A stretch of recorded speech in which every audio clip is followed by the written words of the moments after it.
Hi, this is Dorie Clark. I am here with Newsweek's weekly live interview show, Better, and our special guest this week is Rachel Sussman. Rachel is a Tony Award-nominated Broadway producer. She teaches at Columbia University's School of the Arts, and she has been involved in many fantastic presentations and shows that you will see on Broadway that you've seen, including What the Constitution Means to Me. She's currently involved with Thoughts of a Colored Man, which is intending, fingers crossed, a imminent Broadway run when Broadway reopens. And Rachel, we're so glad to have you here. Thank you so much, Dorie. I'm honored to be here. Well, thank you.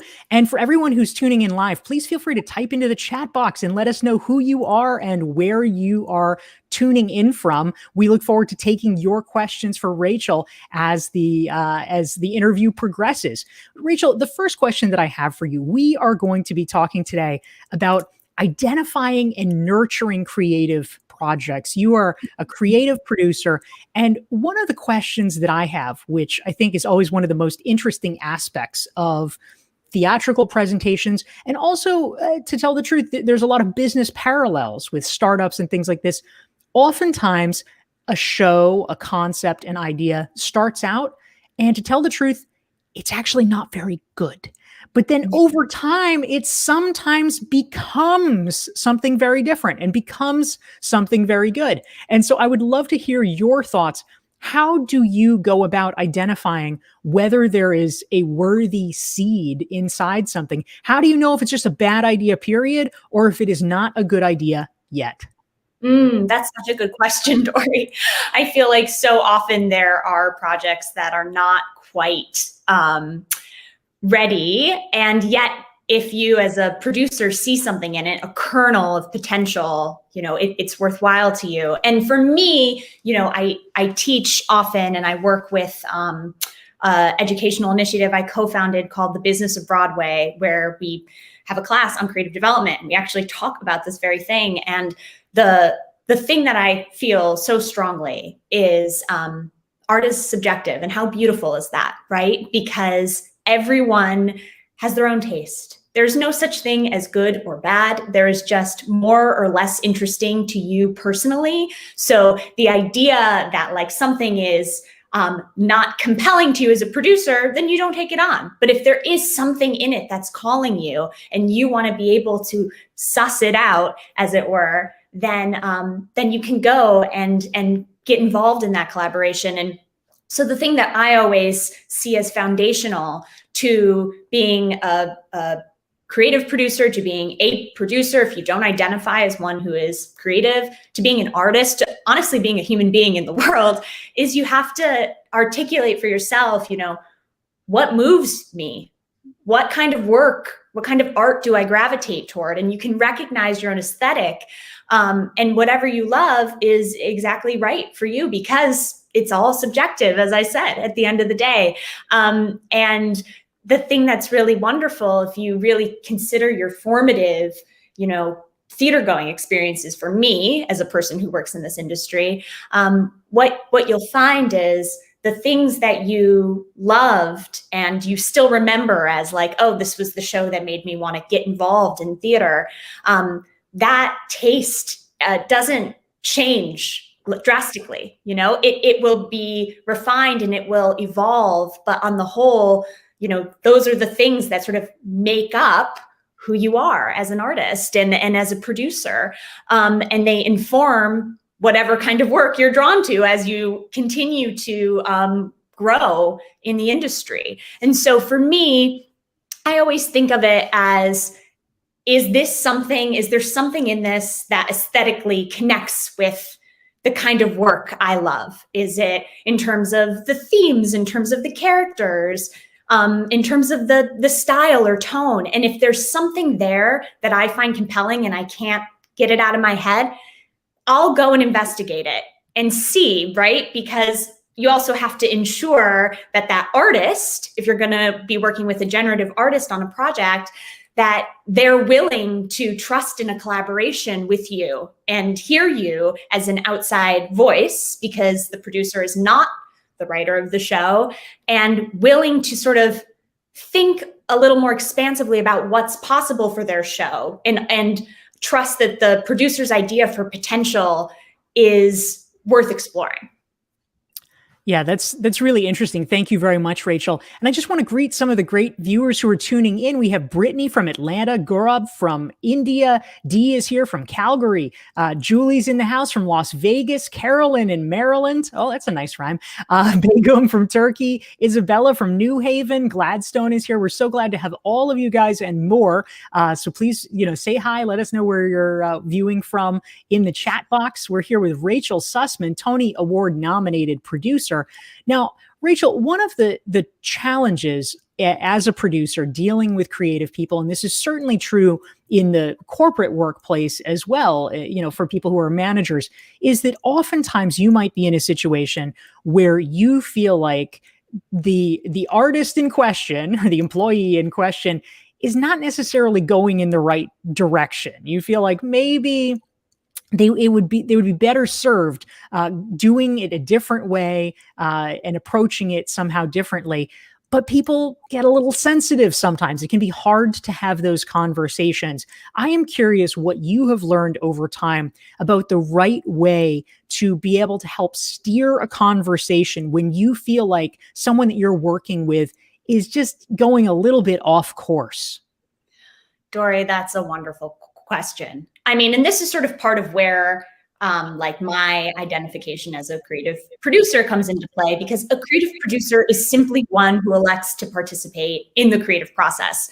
That does not mean that a producer who doesn't call themselves a creative producer isn't creative. There is so much creativity regarded and needed when it comes to marketing and other sort of strategy. But the thing that I always think of as a creative producer is it's my job to get whatever's in an artist's head clear on the page, because often it's just they have a very clear sense as an artist of the story they want to tell, but sometimes that isn't being reflected yet. And so as a creative producer, I really think it's important to be asking more questions than I am offering answers. Because if I'm offering answers, that's the version that I want to tell of the story versus the artist's. And if that were true, then I should, write it myself. And be asking these questions and, quite frankly, listening far more than anything else. My job is also to ensure that artists have benchmarks, right? When do we need to have a draft ready so that they have sort of a timeline laid out for them as to when work needs to be prepared. But for me, often just in that creative process, it's important to be thinking in this dramaturgical way, how are we clarifying the story? Who are these characters? What do we want to tell at the end of the day? And what are the elements to help us achieve that? But trying to really trust in that collaboration. And sometimes, unfortunately, those collaborations just aren't effective or successful, and there's tension. And when that happens, you as a producer and that artist need to reconcile, is this the right project for us to be working on together? Yeah, I think that's really interesting and well put. Thank you, Rachel. We are here for Newsweek's Better show, interviewing Rachel Sussman, Tony Award nominated producer. If you want to learn more about Rachel and her work, you can visit her website, rachel-sussman.com. Probably pretty confusingly for you and the rest of the world, I discovered it looks like probably less than a mile away from you, there's another well-known Rachel Sussman. So funny that you say that, because there are two famous Rachel Sussmans. One is a therapist, and sometimes I get Google alerts for her, and I'm like, oh, actually, she gives a lot of really good advice. And there's also a very famous photographer named Rachel Sussman, and she and I have over the years gotten emails meant for the other, and so we've connected and sort of had this funny moment. And she's also in the arts, so it's been very funny, which is why I typically go by Suss, my last name, because also Rachel's very common, and my social media handles are Rach Suss, just to try and delineate from the other Rachel Sussmans out there. It's true. Always a personal branding challenge sometimes. I have a few Dorie Clarks out there that I try to combat on a regular basis. There's a quilter. I try to make sure that quilter doesn't rise in the SEO ratings, keeping her down. Oh, no quilting allowed. No, no. There's one that sells grills in Maine. Nope, not going to hear from her. So anyway, we'd like to welcome some of the great folks who are tuning in here. We have Kristen from Dallas. We have Jen saying hi, and Marie. We have Valerie from the French Alps. That sounds nice. Maria's from Brooklyn. Vladana's also from Brooklyn. Joseph from Charlotte. Merdaka from Indonesia. Caio Cesar from Sao Paulo. We have a LinkedIn user from Pune. Oh my goodness, this is fantastic. Anna, welcome. So happy to have all of you here. And Rachel, something that I would love to ask about during the course of the pandemic, one of the things that frankly all of us have had to learn from and adapt to is being able to do things quickly. We don't have a lot of planning time. We have to think creatively and think on our feet. And so you were involved in a project that I'd love it if you could tell us a little bit more about. It was called the Saturday Night Seder. It made quite a splash. Can you explain a little bit what this was and how the heck you pulled it together as one of the, there was a team that were participating in this, but you were very involved in it. And this was a star-studded effort. Please tell us more about it and what you learned about acting fast amidst uncertainty. Oh, absolutely. So the Saturday Night Seder, I'm so glad you brought it up because it is actually still Passover right now. And I've been reconnecting with our whole crew, and we've been doing a number of events to continue to raise money for the CDC Foundation. So the Saturday Night Seder began in, it aired in April of 2020, excuse me. And I got a call from Benj Pasek, who many of you may know. He is a brilliant composer of La La Land, Dear Evan Hansen. And he called me up. He's also Jewish. And he said, listen, I'm thinking about doing a Seder because his company StoryCourse had already produced a sort of like live interactive Seder event in the before times. And he said, I'm looking to get some producers involved to help me make this happen. Are you interested? And it was the first project that had sort of come my way that was intentionally looking to be digital. And I said, I know a little bit about the digital space. I'd love to learn more, sure. And it ended up being a retelling of the Passover story, which is the Exodus story, with all these extraordinary celebrities involved. Adina Menzel sang the 4 questions, and it was Billy Eichner and Richard Kind, and then a number of sort of like famously non-Jews who played Jews, like Josh Groban and Rachel Brosnahan. And they wrote a few original songs and performed. Shoshana Bean and Cynthia Erivo performed When You Believe from The Prince of Egypt. And it's about 70 minutes. It's on YouTube. You can still watch it. And it was a benefit for the CDC Foundation because we were so early. It's hard now to think about it, but looking back, we didn't know anything at the end of March, early April about the pandemic. There was so much that was unknown, and we didn't know when it would end. All we knew is we weren't supposed to gather for Passover, which is a holiday that you traditionally spend with your family and your community. And we felt, we can create community and connect people online. And I was one of a few producers on the project because I am. Not only do I work as a creative producer sort of in the storytelling with artists in early stages, I also do a lot of producing when it comes to the logistics. So I'm used to sort of structuring a story and figuring out how to ensure everyone has the same information and being like a hub of communication. And I was able to work with the writers and the editors and the other producers. And it was truly so scrappy, and it was these days, a lot of the agreements about how to go ahead and create a virtual event have been formalized. But this was in such early days. We were just like, we'll just, email our friends and see if they're interested. And so many of them said absolutely, because they weren't celebrating Passover with their families either. And the minute that they heard it was a benefit, everyone just donated their time to make it happen. And we've raised now over $3.5 million for the CDC Foundation, which continues, and we've put out an incredible amount of new content for Passover this year. The Seders were this past weekend, but we're still trying to elevate the Seder and the CDC Foundation. And if you go to SaturdayNightSeder.com, there's all this new content, recipes. I think you can see Fran Drescher's recipe for something, and she does the hand washing in the Seder. So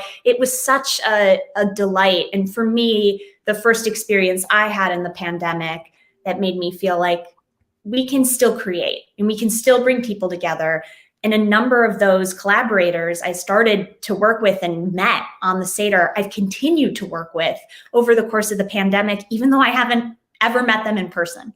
So it's really, it ended up being a really beautiful sort of, let's put on a show together. We're just going to make it happen. And I'm so grateful that I had that opportunity to work on the Seder, and that it can live on and become a tradition, I hope, for years to come. That's terrific. Thank you very much, Rachel. We are here with Rachel Sussman, Tony Award nominated producer. If you want to learn more about her, go to rachel-sussman.com. And if you want to make sure that you never miss one of our weekly interviews, go to dorieclark.com. You can sign up for my email list there and get a free self-assessment. Next week, we're going to be talking with Cal Newport, the well-known author of Deep Work, talking about email and the future of work. And please feel free to ask your questions for Rachel in the comments. We'd love to take your questions and hear what is on your mind. And in fact, one has already come in from Marie. And Marie wants to know, Rachel, something that's on everybody's mind. What do you think is next for Broadway as the industry looks to reopen? Marie, this is such a good question. As I'm sure you've seen, there's been a lot of unknown for the Broadway industry and the Broadway League, which is the trade association that represents theater producers, theater owners, and general managers. They've been in this position of leadership and have been working this past year to figure out how can we safely reopen, how can we gather. As you may have read, because of the way that economics function for Broadway, it's very difficult for Broadway to reopen at less than 100% capacity potential, because otherwise there's just not a lot of revenue potential for a show. So Broadway is not opening until that's possible. Right now, the target for that is fall of 2021, which is only about 6 months away at this point.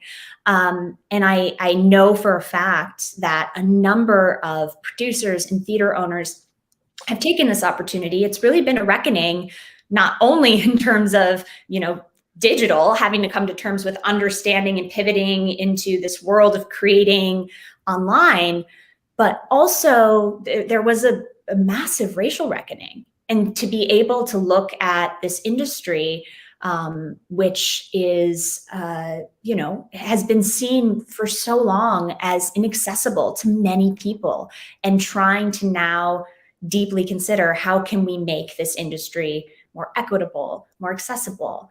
And a number of organizations like the Broadway Advocacy Coalition and the Industry Standard Group are working with big producers and with theater owners in conversation to really challenge the traditional structures of this industry, and to figure out ways in which we can create an industry that is really going to serve everyone. Thank you, Rachel. That's great. Again, please ask your questions about identifying and nurturing creative projects, or any Broadway or workplace adjacent question that you think Rachel Sussman can answer in the chat box. We're excited to see what's on your mind and to take your questions. And one came in, Rachel, from Anna, and I don't even know where you're going to take this, but I'm excited to see. She wants to know, how can a woman create a series of audacious takeovers during this chaotic era? Yeah, let's go there, Anna. Let's talk about audacious takeovers. Oh What my do you God. think of that, Rachel? Anna, this is an extraordinary question. I think more than ever, the thing that I have found sort of such a struggle is hearing from a lot of my friends who have families, who are mothers, and how they've had to step back from their work lives in order to not only be at home working, but also taking care of their family or their children, which is like, of course, we know such a construct of, you know, what a woman's position should be in a family. And I've also, so like, that's one of the end of the spectrum. And there have been all these studies that have come out saying, like, you know, women are stepping back from the work life. And then I also see all these women who are taking executive leadership courses and going to get their MBAs online and really taking this time as an opportunity to expand their skill sets. To learn more about the world and also like the things that interest them. I mean, me, for example, the thing I do, which is produce live theater, cannot happen right now. So I have been building out this educational initiative, the Business of Broadway. I've been teaching at Columbia. I pivoted into working in the digital space. And I really think that it's about reframing, you know, this moment of despair into one of audacious opportunity, and trying to figure out the ways in which you personally, you know, what are the things that you love that you haven't yet had a moment to take advantage of? And is this the time to do it? Really interesting. Thank you, Rachel. And thank you, Anna, for the question. Another great one came in, Rachel, from Annette. She wants to know, Rachel, have you had any personal creative reckonings that you'd be willing to share? You seem so well informed through these challenges of the pandemic. Of course, you know, we all know everyone has had their stressors. So how has this period been for you? And would you say that you've had any personal creative reckonings? I would. You know, I have a project, which I've been a new musical, which I've been developing for now about 7 years. It was a project that I conceived of when I was in middle school. It's about the American women's suffrage movement. And I've been working on it steadily, and it's sort of brought on all these incredible collaborators. And the show was set to premiere in the fall of 2020. And it had been it had been so momentous for us when we got the news. We had worked so hard, and it felt like all of our efforts were paying off, and we had this production, and we couldn't wait to finally share this work with the world. And then everything shut down in March. And initially we thought, well, like, this will only be temporary. This won't affect us doing a show in the fall of 2020. Of course it did. You know, it was a show that really felt like we wanted to meet this moment of the election, and also the centennial of the suffrage amendment. The 19th Amendment was signed into law in August of 2020. And the idea that our show would be happening around the same time, it felt so relevant. And that didn't. It was such a good theory. It was such a good theory. And in hindsight, you know, thinking about, you know, maybe that happened in some alternate reality, but in this reality, the election, I feel like, took up so much of everyone's time and energy, and including my own, that I feel like would the show have been overshadowed? And of course it couldn't have happened, and we don't know what the election would have looked like in that alternate timeline. But that show just, you know, we had to stop our timeline. That process that I was saying earlier, you know, you work with your creative team and you put together a timeline, and everyone's working toward it with all these artistic benchmarks, and all of that stopped. And as a producer, you know, you're the leader, the creative leader of the ship. And folks look to you and they go, okay, well, what are we going to do? How are we going to pivot? And I didn't have any answers. And that was a reckoning. And to this day, I mean, we have much more clarity. The show is going to happen. It's just, there's still so much unknown about exactly when. However, I feel like it was for me both a creative and a personal reckoning as a person who is often in that position of leadership to say, I actually don't know. And to allow myself to be that honest, because so much of collaboration is based on transparency. And instead of saying, well, we're working and we're going to try and make this and that happen. And then if none of that had come true, I wouldn't have wanted my creatives to feel like I hadn't managed their expectations appropriately, because that's my job at the end of the day. And that was a real struggle to say, I don't know, and to still not know, but we've come out, here we are, a year into the pandemic, and now having a little bit more clarity. I can tell you that show will happen. It will be at the Public Theater. And it hopefully we'll know more about exactly when soon. That's great. Thank you, Rachel. I think a lot of folks, certainly in the theatrical and creative world, but also the business world, can really relate to that feeling of wanting to be able to give guidance and clarity to your employees, and just sometimes not being able to if you don't know the answers, and finding a way to exist within that uncertainty. So thank you for sharing that. Again, we're here with Rachel Sussman. You can learn more about her here, rachel-sussman.com. And if you want to make sure you never miss one of these weekly Thursday shows, follow me on LinkedIn. Go to dorieclark.com/LinkedIn and you will get notifications about it. You can sign up for my LinkedIn newsletter there. So we have time for probably just a couple more questions, Rachel. A great one came in. I know you're passionate about LGBT issues. Angie wants to know, what are some ways people are working to increase trans visibility and representation in theater or stage? Do you have any quick thoughts or comments about that? Well, I can say that I have a producing partner who I actually worked with as a co-producer on What the Constitution Means to Me, JJ Maley, who's an extraordinary artist. And they are really working actively in the space as a multi-hyphenated artist, which I also applaud so much. I feel like folks were multi-hyphenated prior to the pandemic, but now it's become so much more normalized that, of course, you're not just a producer or just a director or just an actor. You can do it all, and why wouldn't you? And so they've been working very actively in the space, as well as the extraordinary director, artistic director, activist leader, Shakina Nafak, who had her play, The Butterfly Club, just nominated for a Drama League Award. It was supposed to be at Williamstown, and it stars an almost entirely trans female cast. And it was, instead of premiering at Williamstown because of the shutdown, they pivoted and created an audio version of the play, which was produced by Audible. And you can actually listen to it. And Shakina is an extraordinary artist who is actually actively working. And yesterday, of course, was Trans Visibility Day. And she has put out a lot of tools in terms of how to donate and where to go to help promote trans visibility, and also elevate trans artists who are working in the theatrical space. Wonderful. Thank you for that. And I've actually listened on Audible to Shakina's play, which is terrific. So good shout out. And I think we probably have time for one more question, Rachel. Let's hear from Gina Cox. Gina says that she's a fan of storytelling, but she is hindered, sadly, by all of the wonderful letters after her name.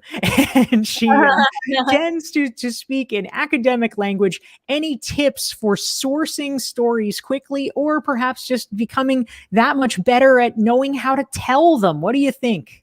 Yeah, absolutely. I mean, something that I sort of live by in our Business of Broadway School of Thought is this idea of ABS, which is always be scouting. And we mean that both in terms of work, content, but also artists, because there's no way of really knowing when inspiration is going to strike. So I think back to what I had said earlier, once you have a lot of clarity for yourself, of your own personal aesthetic, and are able to take a moment to really consider, what story do I want to tell? What are the stories that I feel like need to be told, that I am sort of the conduit as a producer for helping to bring to life? If you're able to sort of ask that question and then to use that as a lens for which starting scout, it will help to really distill for you the kinds of projects and the kinds of artists that you personally want to be working with. Fantastic. Rachel Sussman, it's a pleasure to be here with you. Again, we're here with Rachel Sussman, Tony Award nominated producer. You can learn more right here, and make sure you never miss one of our weekly Better series by following me at dorieclark.com/li for LinkedIn. And thank you all for tuning in. Rachel, we're so pleased to have you here. Thank you, Dorie. It was so wonderful to be here with you. Thank you. Take care, everyone, and we will see you next Thursday.